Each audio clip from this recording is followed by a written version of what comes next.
Good Monday morning, everybody. I am Ryan Valet, your Fexpert, and I'm back for another agent call review. As I always say, this is something everyone should have their mentor do for them. Good call, bad call, knowing what you're doing wrong is exactly how you figure out how to do what's right. Do me a favor, please like, subscribe, hit the notification bell. Also, comment below with a fire emoji or what you like about the call. Anyway, guys, let's get right into it, and I hope you enjoy. Hi. So we're calling you about the final expense coverage. How you doing today? Say that again? We're calling you about the final expense burial coverage. You put in that request on Facebook a couple days ago. Yep. Was that for you or your spouse? Oh, the insurance, life Yeah. insurance. Yeah, burial insurance. Yeah, life insurance. Yep, Oh you got it. yeah. That was for my husband. Oh, for your husband. Okay, gotcha. Okay. Well, we can go ahead and try to help you out here. Do you guys already have a policy for coverage?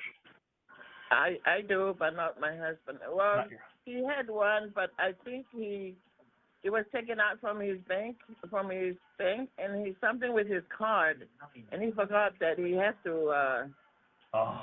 he Oh he no. has to let them know, yeah. Yeah. Oh no. And They canceled. I think it was canceled. He's out of town right now, Oh man, I'm sorry that so I happened. just want to get him one to make Yeah. never go Well, wrong anyway to have another one. But that's yeah. what happened. And this is Yeah. like for burial only, right? Like for if something happened, it will cover from corner all the way to a burial. Is that what this program is? That's usually what we do for you. Yeah, we can, if he wants to leave money behind for you or the family, we can look at that too. But yeah, we'll help out. Is his name? Yes. Okay. Well, thanks for talking with me. Yeah, let's take a look for him. It's pretty much all based on his age and his health. What's his date of birth? All right, guys. So just to start it off, definitely some big points missed, unfortunately.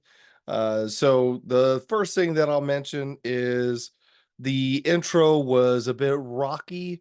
The problem with it is, or what I would recommend is always make sure you come off as if you know who you're talking to. Don't confuse the client or make the client second guess you in any way. So he started off right out the gate saying, "Hello, yeah," and he was very unsure and unconfident of himself, or at least he came off that way. And so that would be the very start. The other thing is we didn't verify any of the information. Unfortunately, he jumped right into who's it for? Do they have anything? And as of right now, we haven't verified anything to make sure they are who they say they are. So it's really important to make sure that you start off very strong and confident in the beginning, so that way the client knows you're there, you're taking charge, and you're going to help them in the best way as a professional, as an authority figure. So definitely big things to correct there right out the gate. 55. 1955. He's 68 years old. Yeah. Well, he'll be 69 in December this year. Yeah, he's 68. Okay, perfect. Okay, and then it's based on his health too. Does he have any mild or major health concerns of any The kind? only the only thing he has is diabetes, and he's still taking medicine. It's not taking insulin or Just a any tablet? other tablet. Yeah. Oh man, he's doing fantastic for 68. I know, and he had that for a long time, and it's still the same. Still the same. All right, yeah, he's doing really good. Okay, that's awesome. Yeah. Well, I'll tell you. Oh, and then here we go. Yeah, I am a broker, so I just want to let you know we look through the major carriers. In Texas, there's close to 40 carriers, but we're gonna look and see who's gonna qualify him, and then who's gonna give him the Uh-huh. best rate, the cheapest price. Okay. That's what I do. For Okay. his. So one of the things I will compliment him on is the fact that he is casual, as if, hey, look, I'm here to get you the best rate, but he's not overly pushy and talking about how great he is. We obviously want to avoid that. So one of the things he did was say, so in Texas, there's X number of carriers or whatever, and I'm just going to shop to try and get you the best rate. The issue that I have with that is whenever you talk about a state as if you're not there, it sometimes breeds distrust into the client. So there's one way to say it is, yeah, so in your state or in the state of Texas, those things don't make you sound like you're actually there. Seniors get bothered all the time by all types of calls, especially Medicare. So they're very, very leery. Doesn't mean all of them are going to be distrustful, but if you say the right things all the time, you don't have to worry about breeding distrust into them. So, how I say my introduction is, so obviously, I'm a licensed broker here in the state of Texas. And whenever it comes down to it, there's roughly about 39 different carriers, whatever that number is. And I just shop them all to get you qualified for the best rate. Does that make sense? So by stating that obviously I'm a licensed broker here in the state doesn't tell them that I'm actually in that state. It just gives them the impression that I'm located in the state. The last thing you want to do is make them feel like you're not in the state, because oftentimes they're getting calls from foreigners who are not even in the United States. I'm not trying to dog foreigners. They got a job to do. I get it. But to seniors, that is a big red flag if you're not local to them, at least to some extent. Yeah. And what would you say his weight is on a good day? I'm say 240, Okay, you got it. 245. Sure. Yeah, I'll put 240. Makes him look better on paper. yeah, No problem. yeah. And then, is he taking any other prescriptions, major or minor? I He took all his. One medicine for high blood pressure and one medicine for cholesterol? Cholesterol. Mhm. Okay, awesome. Yeah, usually it's a torvastatin, and then Yeah, they say once you have this, we're gonna have this and this. But right okay, now, I'm trying to find a lady to help us. You know, I want to go natural and let go all these pills. oh These nice. pills are poisoning us. Th- yeah, that's awesome. I think that's awesome. Yeah. Yeah, Okay. yeah. Let's see. So just here's a couple more here. Well, some of the carriers we look at, they only take certain forms of payment. Does he use a direct express card from the government or just a traditional checking or or savings account? He get what do you mean? You mean his Social Security? No, no, for the banking, because only a few of them will take the direct express card, the one that gets paid with on Social Security. But all the companies will take a regular bank account.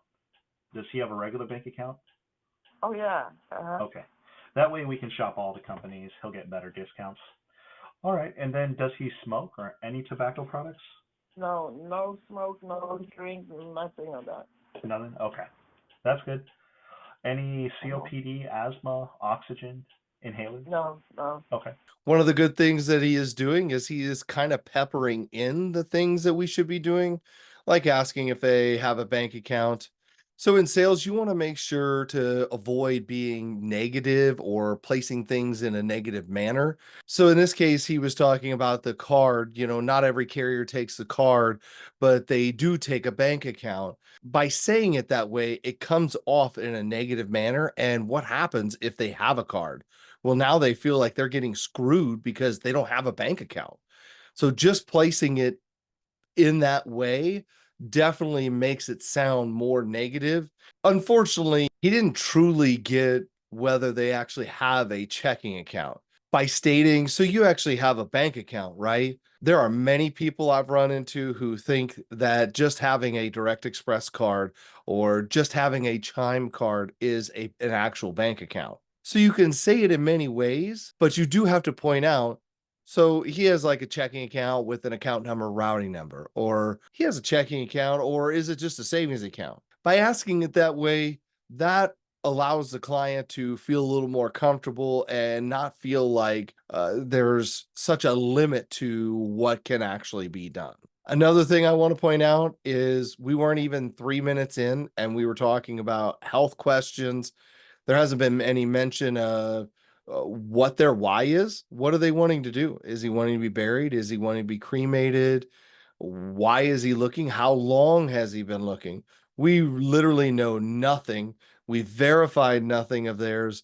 So unfortunately, there's nothing to attach you to really connect with this client. And the less you connect, the less sticky the sale is. A lot of those beginning questions really tell the story of whether they're a suspect or a prospect. Okay. Any cancer, heart attack, No, stroke? no, Okay. no. Yeah, Mhm. it sounds like he's in pretty good health for 68 years old. So that's good Yeah, news. he is. He's out of country now building, he does construction. Oh, So yeah, yeah, yeah. he's Okay, so he's very, very active every day. yeah. That sounds all right. All right. Well, we're gonna try to find something that he can Okay. qualify for, but also that he can afford. Most of the people we work with are on Social Security. They're on a fixed income, so Yes. we're trying to find something that's comfortable. It's Mhm. important that you know if, well, I think you guys already know if you're not able to afford it in a year or two, then they're not able to lower the policy or lower the price. So he can always get more later, coverage later. So what did you guys feel is actually affordable? Did you guys want to find something for him at $100 a month, 150 a month, lower than that? What were you guys thinking? Yeah, like 100 under. You got it. Okay, I could look at that. And then, do you know how much coverage he wants to get? Um, the most that he can get. Yeah, you got it. Okay. And then, Very big no. You never want to ask both of those questions. First question was the budget question. How much are you looking to spend? So he kind of summed up what I use perfectly fine. But you ask that to get an idea of what they can actually afford. How much they want doesn't make a lick of difference.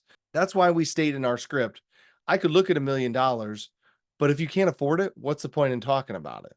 Finding out what their budget is very, very important. So that way you're not lobbing just random numbers out there. But if you start asking how much coverage they want, oftentimes they'll tell you, well, I want 50,000. What that does in a client's mind is it tells them, okay, I've now told him I want 50,000. He should be able to get that for me. Instead of making yourself an authority figure, letting them know that it doesn't matter what you want. I'm just going to get you the most coverage for what you can afford. The reason why asking both of them at the same time, now you're trying to put yourself in between a rock and a hard place.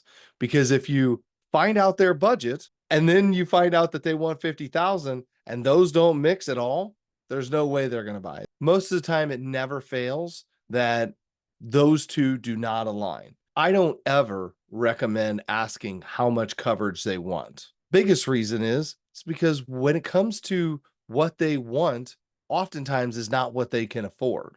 I'm not saying that if someone is coming after you for saying that they only want 20,000 and that's all they'll take. You run into people like that, and sometimes they just really are looking for the lowest rate. And until they hear it 2 or 3 times, they're not ready to buy. A perfect question to ask whenever they state, well, I'm just looking for 20,000. Very easy. Okay, so Mr. Jones, if 20,000 is not affordable to you, are you just not going to get any coverage? So that then kind of turns the scenario around on them of really you're not going to get anything because you only want 20,000. You're actually willing to make your family pay for your burial just because you only wanted 20,000. something that's never going to happen. Anyway, definitely make sure that you're not asking both the budget and the coverage amount. I actually never recommend asking how much they want. Is this going to be for burial, funeral, or more like a cremation? No, burial. Burial. Okay. So we want to make sure that's totally covered. If we could leave some money behind for you too, we'll find that. Okay. And he's in pretty good health, so I'm going to look for first day coverage. So 0 wait time, no 2-year wait. So from the date of his That'd be first nice. payment, yeah, he'll be 100% covered. Okay, that'd be nice. Okay, let's take a look here. Okay, yep, I'm finding a few here. So, did you want to write these down? Okay, hold on. Yeah, take your time.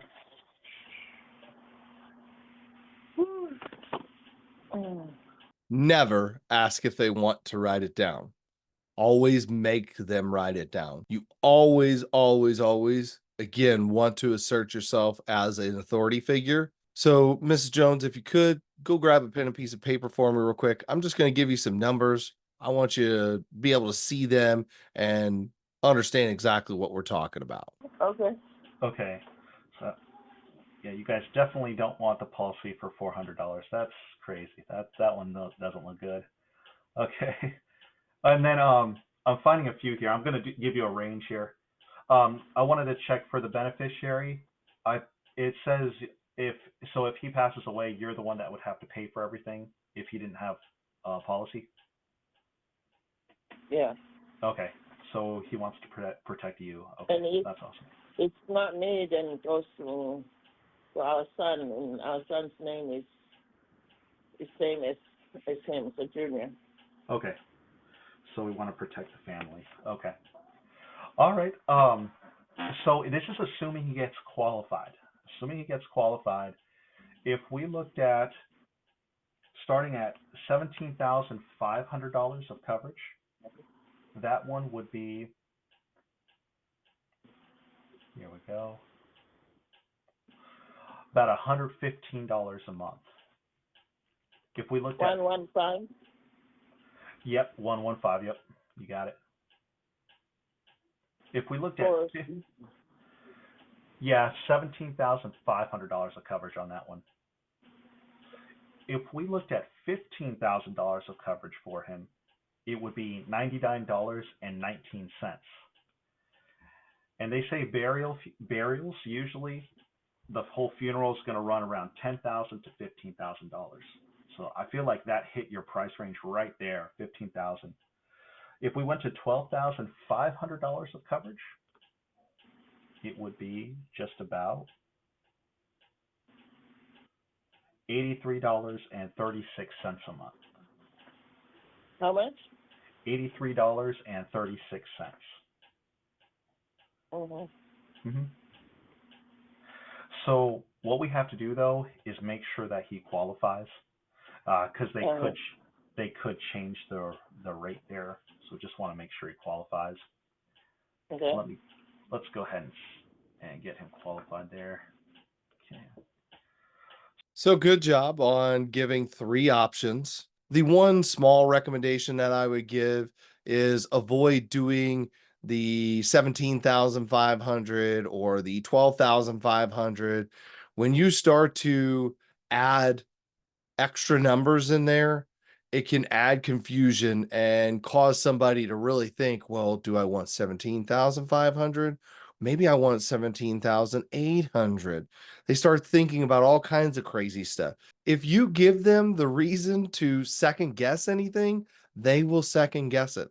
So by giving them the half numbers like that, we can call it, that allows them to think of what else is possible. In this case, my recommendation is 12,000, 15,000, 17,000, somewhere around that range. He did great by taking a much higher one at the 17,000 and then getting down to the 12,000. That gives a good range. So that way she's got a good idea.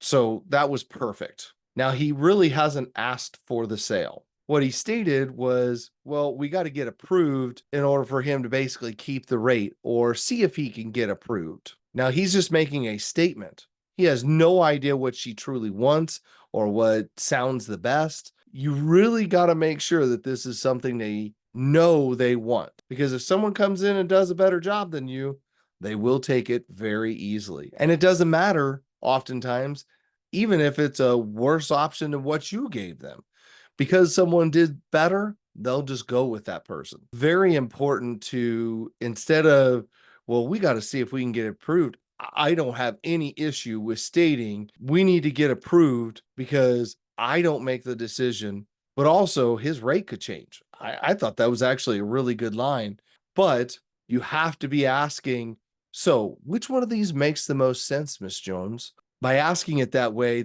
that allows her to feel like she's in the driver's seat and she's truly making a decision. And it allows any weird ass objections to come right out so you can get them taken care of up front. All right, guys. So I'm gonna go ahead and cut it off there. I will give you a little bit of a spoiler alert. He did make the sale, so congratulations.